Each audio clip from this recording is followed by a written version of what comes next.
C'est l'histoire d'un Américain qui arrive à Vienne juste après la Deuxième Guerre mondiale. Il vient rendre visite à un ami qui veut lui proposer du travail et là, il apprend que son ami vient de se faire renverser. S'ensuit une enquête de la police militaire où il va découvrir que cet ami était lié à des trafics de médicaments, Charles. Oui, exact. C'est réalisé par qui? Alors, c'est un metteur en scène dont on n'a pas encore parlé, Non. qui s'appelait Carroll Reed. Alors, Carroll masculin, Carroll Reed, un Anglais de pure souche, né et mort à Londres, 1906-1976. Alors, c'est un cinéaste qui fait partie de cette école britannique qui est arrivée sur le marché du film, si on peut dire, après la Deuxième Guerre mondiale. Il a un peu travaillé d'ailleurs avant, et qui connaîtra ses plus grands succès dans la période des années 50. Le Troisième Homme restant son film le plus connu, son meilleur à mon avis, également inspiré d'un roman de Graham Greene, comme Le Troisième Homme, ses premières désillusions.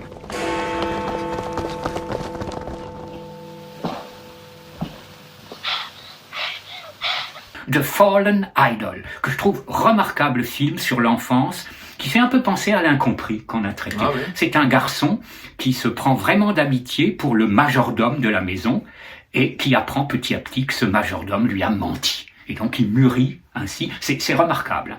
Carroll Reed abordera tous les genres avec souvent ce thème un peu de la repentance. Il a fait Le Banni des îles avec Trevor Howard, qui est également dans cette histoire, d'après Joseph Conrad, une histoire de marin. Il a fait un très bon film sur le cirque, Trapèze, avec le duo Burt Lancaster, Tony Curtis, et la très belle Gina, Lolo Brigida. Puis fera Le Deuxième Homme. Alors, c'est pas un remake du Troisième Homme, mais c'est aussi une histoire d'espionnage, c'est le titre français, Le Deuxième Homme, avec Laurence Harvey. Et puis glissera vers le grand spectacle, puisqu'il réalisera un film sur Michel-Ange, qui s'appelle L'Extase et l'Agonie, interprété par Charlton Heston. Comédie musicale, Oliver, d'après Oliver Twist, avec son neveu, Oliver Reed, l'acteur La Nuit du Loup-Garou. Ah, l'acteur du Cronenberg aussi qu'on avait traité, L'acteur qui s'appelle Chromosome 3. De Chromosome 3, l'acteur de La Nuit du Loup-Garou, l'acteur de Ken Russell aussi. Oui, c'était son neveu. Et terminera sa carrière avec un western parodique, L'Indien, et une comédie avec Mia Farrow, Sentimentalement Vôtre. C'est un cinéaste qui est relativement considéré dans l'histoire du cinéma. Je dis quand même relativement. Alors Charles, ce que je noterai tout de suite, ce qui est très étonnant, c'est que le film date de 1949. Oui. Et le film parle de l'après-guerre. Donc on a l'impression que ils ont tourné ce film au moment où l'histoire se déroule. Donc en 46, par exemple, ou 47. Oui, parce que l'histoire doit dater de 46 et le tournage doit dater de 48 ou Oui, je sais pas, voilà, c'est oui, vraiment... Donc ils ont tourné en plus dans le lieu où se passe l'histoire. Oui. Donc ça, c'est absolument étonnant, parce que Vienne, comme Berlin, avait perdu la guerre et donc était séparée, était accaparée par différentes puissances étrangères, les Russes, les Français, les Américains. Voilà. On en parle dans le film d'ailleurs. Oui, il s'est expliqué au début. Oui, très bien. Et ce qu'il y a d'incroyable, c'est qu'en fait, ça se passe au moment et au lieu de l'histoire. Donc ça, déjà, c'est un premier élément qui est assez étonnant. Avec un côté aussi expressionniste. Ah oui, la lumière, on en parlera, les deux grandes qualités du film, c'est cette lumière très expressionniste, qui, quelque part, n'est pas réaliste, mais par contre qui amène un vrai plus dans l'histoire, et ça c'est la principale qualité du film, cette lumière extraordinaire dans les rues de Vienne, avec ses ombres gigantesques, magnifiques, et certains cadres aussi qui sont pour le coup iconiques, les gros plans sur les acteurs principaux, c'est vraiment iconique. Ça, ce sont les deux grandes qualités du film, ces gros plans qui mettent en valeur les acteurs, Charles, qui ne sont pas des inconnus. Alors c'est une distribution internationale. Alors je vais tout de suite dire une chose, c'est le rôle le plus connu d'Orson Welles, et il n'apparaît que les 10 dernières minutes, ou à peu près. Mais sa présence, même son absence est une présence. On a l'impression que le film a été fait pour lui, quoi. Voilà. Toi, on tu ne pensais parle même que que de c'était de lui. lui, Mais oui, parce que on ne parle que de lui. Quand on se souvient d'une image du film, c'est une image où on le voit lui, alors que finalement, il n'apparaît peut-être que 5 ou 10 minutes dans le film. 10 minutes maximum à la fin, effectivement. Alors, l'acteur principal, c'est son ami. c'est un grand ami d'Orson Welles, c'est Joseph Cotten, acteur très intéressant, carrière très riche, qui a joué dans les films d'Orson Welles, La splendeur des Amberson, qui a une carrière très très riche, avec des films assez forts, Duel au soleil, de Kim Vidor, western très particulier d'ailleurs, qui a ses qualités et ses défauts, mais qui mériterait d'être fait. Ouais, pourquoi pas. Bon, il est assez classique quand même. Il reste assez classique, oui. Mais à l'époque, assez fort quand même, au niveau du sujet. Cotten, qui a donc cette carrière très riche, et qui, curieusement, finira sa carrière en Italie. Ouais, on le retrouve dans un Bava. Le Baron Blood, Baron Vampire, effectivement. Il aura aussi fait un film, dont j'adore le titre uniquement, Lady Frankenstein, cet obsédé sexuel. Ah ouais. Oui. C'est incroyable que des acteurs d'une telle trempe se retrouvent comme ça dans des séries. Et tu sais comment s'est appelé le metteur en scène de ce Lady Frankenstein comme pseudonyme? Mel Wells. Ah d'accord. Pas mal. Ah oui, c'est pas mal. Ouais.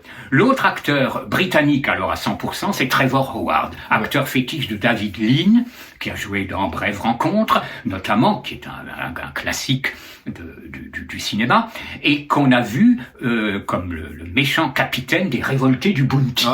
Deuxième version, c'est Charles Laughton dans la première. C'est un acteur qui est assez, disons, qui a un physique peut-être assez quelconque, c'est un grand mot, mais qui arrive à en faire quelque chose. Ouais.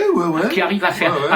Il s'en sort pas trop mal dans le film. Non. On l'a vu dans Le Lion, d'après Joseph Kessel, avec William Holden.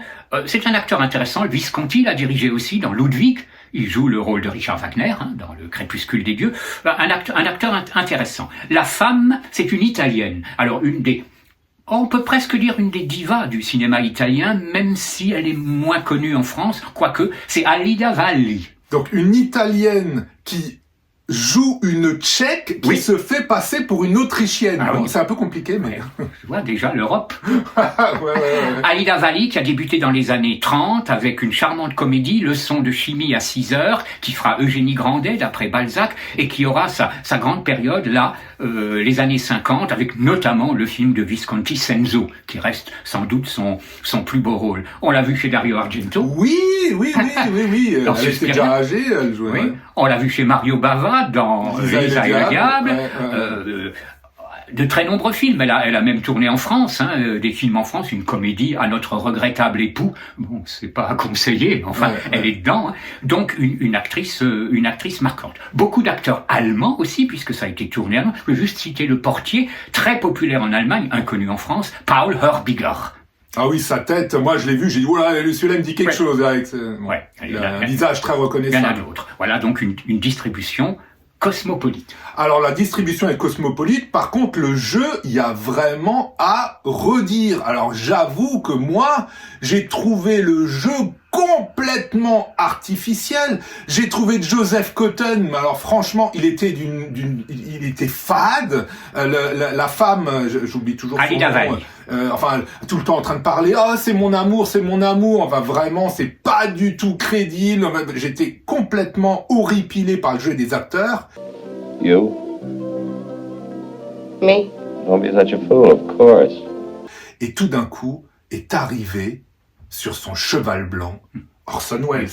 Et là, on comprend qu'est-ce que c'est de bien jouer. Absolument. Parce que Orson Welles, il arrive, il est expressif, on sent qu'il jubile à jouer, il se fait vraiment plaisir, il nous remplit de plaisir, et du coup, ça ramène encore le jeu des autres acteurs beaucoup plus bas. Oui. Je dirais que le seul qui s'en sort pas trop mal, c'est ce Trevor Williams. Trevor Howard. Lui, il joue un policier militaire, c'est pas non plus un rôle très compliqué, il a pas forcément besoin de sortir. Mais c'est vrai qu'il est beaucoup plus expressif déjà. Non, mais il a pas besoin. Oui. Mais je veux dire, Cotten, il a besoin d'être expressif. Il arrive d'un pays étranger, il se retrouve mêlé à une enquête. On aurait voulu voir, je sais pas, de la peur, de l'intrigue, mais alors rien. Le gars, il est fade, absolu. Et comme dit, parce que le film, c'est vraiment un film de blabla, Charles. C'est ça qui est encore une fois horripilant dans ce film, c'est que ça blablate pendant 90 minutes, quoi. Et le dernier quart d'heure, quand il y a un peu d'action, tout de suite, on prend un plaisir superbe. Mais l'action l'action manque cruellement à ce film, qui est un film de blabla avec des acteurs complètement fades. L'aspect théâtral, t'as tout à fait raison, ça m'a d'ailleurs frappé quand j'ai revu le film, la VF n'étant pas mauvaise, en parenthèse, mais bon, moi je l'ai vu en VO. La VF, j'ai encore préféré la VO, et pourtant la VO déjà, bon bref. Ouais, bon, enfin passons, mais c'est vrai que cet aspect théâtral, personnellement, m'a aussi gêné. C'est un film, effectivement, qui repose sur une histoire qui est intéressante, sans être d'une originalité folle. L'espèce de moralisation, là, oui, alors ils trafiquent de la pénicilline. Oh, vous savez, il y a des gens, il y a des petits-enfants qui meurent, mais on est à la fin de la guerre mondiale, les gens, ils font ce qu'ils peuvent, ils essaient de gagner de l'argent, et lui, il nous fait pleurer, là. Oh, viens, on va visiter un hôpital. Regarde, ces gens vont mourir à cause de Harry. Donc, tais-toi. Oui, c'est vrai que c'est un film qui est très bavard. C'est très bavard, et avec des dialogues. Alors là, je parle de la version anglaise. Je ne sais pas si Graham Greene a collaboré ou non, mais c'est pas fameux. Non, mais les dialogues, mais franchement, mais il y a rien, il y a pas d'expression. Les dialogues, on s'en fout. Ils racontent des histoires qui sont pas intéressantes. Il y a aucun rapport. On est à la fin de la guerre. Les gens, ils viennent de vivre la guerre, mais on a l'impression que il y a aucun rapport avec la réalité. Aucun. Ils sont dans leur théâtre, ils jouent, ils se regardent jouer. Quand ils parlent comme ça, voilà. Franchement, ça contraste l'arrivée de Orson Welles. Alors là, on se dit, voilà, lui, il sait jouer. Lui, il est concerné. Lui, il est dans son rôle. Mais alors, les autres... Le film vaut le coup pour le dernier quart d'heure, là, il n'y a aucun doute. Oui, non, mais dès qu'il y a un peu d'action, une petite poursuite, comme ça, tout de suite, ça prend forme, la mise en scène a son intérêt, la lumière a son intérêt, les cadres ont leur intérêt. Dès qu'il y a de l'action, mais le problème de l'action, il n'y en a point. Ils ne font que blablater. Il y a 5 minutes d'action, quoi.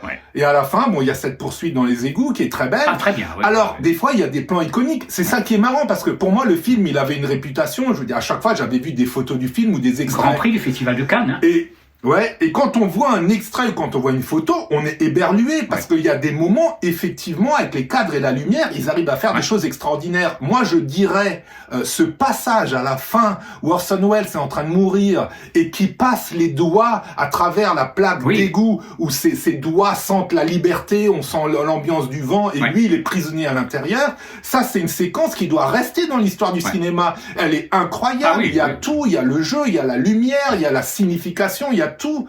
Et il y a comme ça le plan aussi où Orson Welles est en train d'attendre, on voit ses chaussures, il y a un petit chat qui se met dessus. Mais bien sûr que c'est historique. Absolument. Mais je veux dire, on enlève ces 5 minutes, le reste c'est zéro, c'est creux, c'est... zéro, j'exagère. Oui, j'exagère un peu, disons. Mais... Par rapport à la réputation qu'il a... Oui, il est surfait. Il est surfait totalement. Alors, ce film a une réputation, j'allais dire... il y a 2 réputations. Orson Welles, qui n'apparaît qu'à la fin, et la musique. Alors, c'est un compositeur autrichien qui n'a fait qu'une partition, à mon avis, de musique, à la sitar, c'est Anton Karas. Qu'est-ce que tu penses de l'utilisation de ce thème que tout le monde connaît, quitte à ne pas connaître l'auteur ?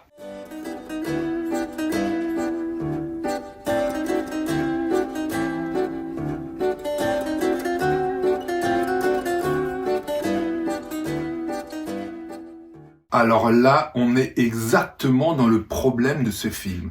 Avec Charles, à chaque fois qu'on regarde un film, on dit la musique est bien, la musique est pas bien, mais le thème, nous ce qu'on aime dans la musique, c'est le thème. Le thème, c'est ce qu'on retient, le thème, c'est ce qui fait l'identité des images, le thème, c'est tout.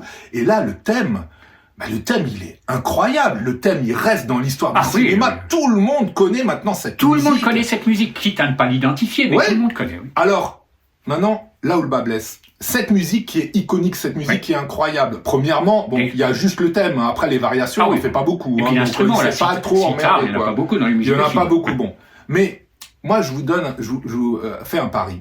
Cette musique, j'amène la musique au centre-ville et je la fais écouter à des gens. Et je leur dis, la musique, ça vous fait penser à quoi? Mais la musique, ça vous fait penser à quoi? Mais moi, je sais pas, quand j'écoute cette musique, il y a un côté grec, on est au soleil, on est sur la plage, il y a un côté un peu léger, un peu gai, un Sirtaki, qui est à l'opposé total du film. C'est ça. Mais il y a aucun rapport entre la musique et le film, mais aucun. Donc c'est de l'originalité, ça. Ça ne fonctionne pas du tout. C'est à côté de la plaque. À côté de la plaque, total. Même si la musique, encore une fois, restera dans l'histoire du cinéma. J'ai remarqué ça effectivement en revoyant le film dès le début. Et d'ailleurs, il y est. Hein. Ah oui. Ah là, il tire sur la corde. Il tire sur la corde. Mais il y a aucune scène où la musique ne colle. Ça ne colle jamais. Ouais. Qu'est-ce que cette musique vient foutre dans une histoire d'enquête militaire sur des médicaments volés? Ça n'a rien à voir. On est aux extrêmes totales. Donc bon, voilà. Ça ramène encore une fois cette histoire de film surfait, parce que les gens qui ne connaissent pas ce film, ils vont voir quoi? Ils vont voir quelques photos, quelques extraits, ils vont écouter le thème, ils vont dire waouh, extraordinaire. Et oui, moi j'étais comme eux, je disais waouh, Charles, tu m'as conseillé ce film. Oh oui, on va le faire, extraordinaire. Et puis je regarde le film et je me dis mais qu'est-ce que c'est que ce truc? C'est pas un chef-d'œuvre, c'est un hors-d'œuvre. Ah oui, c'est vrai. Oui, donc il est resté dans l'histoire du cinéma. Quand je l'ai revu pour préparer la vidéo, je te rejoins à peu près. Bon, moi je le suis avec un certain intérêt. Bon, les bavardages, d'accord, mais effectivement, il est quand même couvert d'éloges exagérés. Ouais. Oh, c'est Laura Dorson Wells aussi. Bon, lui, comme dit, c'est mérité. Hein. Alors lui, moi, je lui donne son Oscar. Je pense que pourquoi il l'éclabousse de sa place. Hein. Ouais. Alors question, pourquoi Orson Welles ne l'a pas réalisé? Il était réalisateur à l'époque. Il venait de faire La Dame de Shanghai avec Rita Hayworth, dont il s'est séparé. Et il fera encore des films, dont l'excellent La Soif du Mal. Moi, je sais pas. Bon, je sais pas comment il aurait. Non, moi je pense que quand on lui a présenté le projet, on lui a dit écoute, le film c'est sur toi, on va faire mouliner comme ça, on va faire chauffer les plats, tu vas arriver juste au bon moment, tu vas te faire plaisir. Il a dû se dire oh là là, merci les gars. Ouais. C'est quand même un des rares cas de l'histoire du cinéma où on ne parle que d'un acteur qui n'apparaît que 10 minutes. Mais on parle que de lui. Ouais, on parle que de lui. On parle que de lui et c'est lui qu'on retient. Exactement. À côté de la fadeur et de la déception de beaucoup des autres acteurs. Voilà. Donc le troisième homme, est-ce que c'est un homme de trop? Faites-vous votre opinion, hein, il passe pas si souvent ce film à découvrir effectivement, car il y a des séquences mémorables, il y a des plans mémorables, il y a une ambiance quelquefois, mais le bavardage, je te rejoins, est excessif. En plus, ce ne sont pas de bons dialogues. Parce que si le bavardage, disons, intéressant, pourquoi pas? Voilà. Troisième homme, donc, Carroll, sans eux, Reed. Portez-vous bien.